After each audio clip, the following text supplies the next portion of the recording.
আসসালামু আলাইকুম সবাইকে। চট্টগ্রাম বোর্ড 2024 সালের ওয়ার্ডস অ্যান্ড ফ্রেজ সমাধান পর্বে তোমাদের সকলকে শুভেচ্ছা।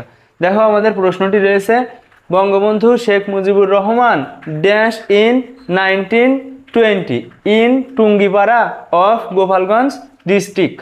বঙ্গবন্ধু শেখ মুজিবুর রহমান 1920 সালে গোপালগঞ্জ জেলার টুঙ্গিপাড়ায় জন্মগ্রহণ করেন। দেখো এখান থেকে আমরা ওয়াজবন্ড বসাবো। কেন ওয়াজবন্ড বসাবো? দেখো ওয়াজবন্ড বসানোর নিয়ম হচ্ছে, ওয়াজবন্ড জন্মগ্রহণ করা বিখ্যাত মনীষীদের নাম থাকবে অথবা ব্যক্তির নাম থাকবে, তারপরে ওয়াজবন্ড বলবে সাল তারিখ স্থান। দেখো এখানে একটা সাল রয়েছে, এখানে কিন্তু স্থানের নাম রয়েছে গোপালগঞ্জ টুঙ্গিপাড়া, তাহলে আমরা এখানে বসাবো ওয়াজবন্ড। বঙ্গবন্ধু শেখ মুজিবুর রহমান ওয়াজ বন্ড in 1920 dash professor Nathaniel Kleitman dash. দেখো কোয়েশ্চেন মার্ক, তাহলে আমাদের এখানে দুইটা শূন্যস্থান রয়েছে, শেষে কোয়েশ্চেন মার্ক রয়েছে।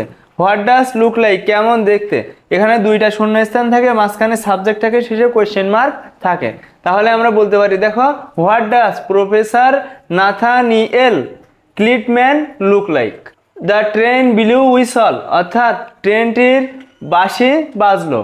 Dash the passengers heard the whistle they got into it. দেখো যখনই যাত্রীরা বাঁশি শুনলো তখনই তারা এটাই উঠে পড়লো।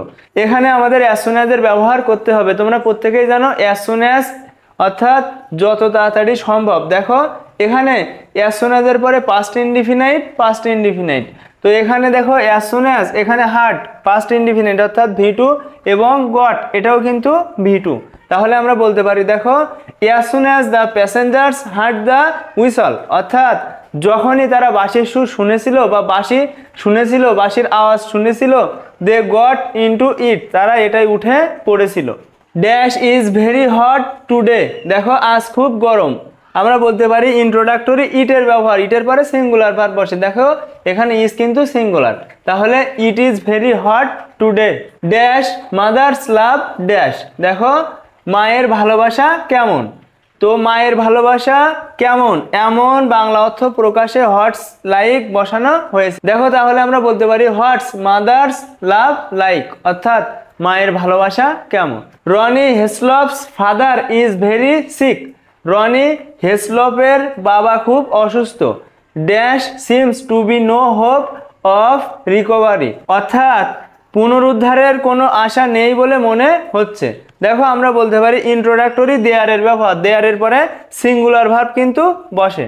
তাহলে দেখো আমরা বলতে পারি there seems to be no hope of recovery. The sky is getting dark, অর্থাৎ আকাশ অন্ধকার হয়ে আসছে। Nahid dash carry an umbrella, নাহিদের ছাতা নেওয়া উচিত। দেখো ড্যাশের পরে ভিয়ন রয়েছে এবং সেন্টেন্সটি দ্বারা উচিত অর্থ দিচ্ছে, কিন্তু ইচ্ছার ওপর নির্ভর করে। সে কি ছাতা নেবে নাকি নেবে না সেটা তার ইচ্ছার ওপর নির্ভর করে, সেজন্য আমরা বসাবো হ্যাড বেটার, কারণ হ্যাড বেটারের পরে ভিয়ন থাকে এবং উচিত অর্থ দেয় কিন্তু ইচ্ছার ওপর নির্ভর করে। তাহলে আমরা বলতে পারি Nahid had better carry an umbrella, অর্থাৎ নাহিদের ছাতা নেওয়া উচিত। Tahmid was too tired to walk dash run, Tahmid হাঁটার জন্য যথেষ্ট দুর্বল, দৌড়ানো তো দূরের কথা। তাহলে আমরা বলতে পারি, দেখো লেট অ্যালোন, লেট অ্যালোন মানে তো দূরের কথা। লেট অ্যালোনের আগে তুলনামূলক ছোট বিষয়বস্তু, লেট অ্যালোনের পরে তুলনামূলক বড় বিষয়বস্তু। দেখো আমাদের টোটাল সেন্টেন্সটি হচ্ছে Tahmid was too tired to walk let alone run, Tahmid হাঁটার জন্য যথেষ্ট দুর্বল, দৌড়ানো তো দূরের কথা। Ahsan dash walk home then take a rickshaw, Ahsan rickshaw নেওয়ার চেয়ে বরং বাড়িতে হেঁটে যাবে। দেখো এখানে উড রেদার বরং ভালো, উড রেদারের পরে ভিয়ন থাকে এবং সেন্টেন্সটা শেষ হওয়ার আগে একটা দেন থাকে। দেখো ড্যাশের পরে ভিয়ন এবং সেন্টেন্স শেষ হওয়ার আগে একটা দেন, তাহলে আমরা বলতে পারি, দেখো Ahsan would rather walk home then take a rickshaw, Ahsan rickshaw নেওয়ার চেয়ে বরং বাড়িতে হেঁটে যাবে। There is a charitable dispensary in our locality, আমাদের এলাকায় একটি দাতব্য চিকিৎসালয় রয়েছে। None dash pay for the service, সেবার জন্য কাউকে টাকা দিতে হবে না।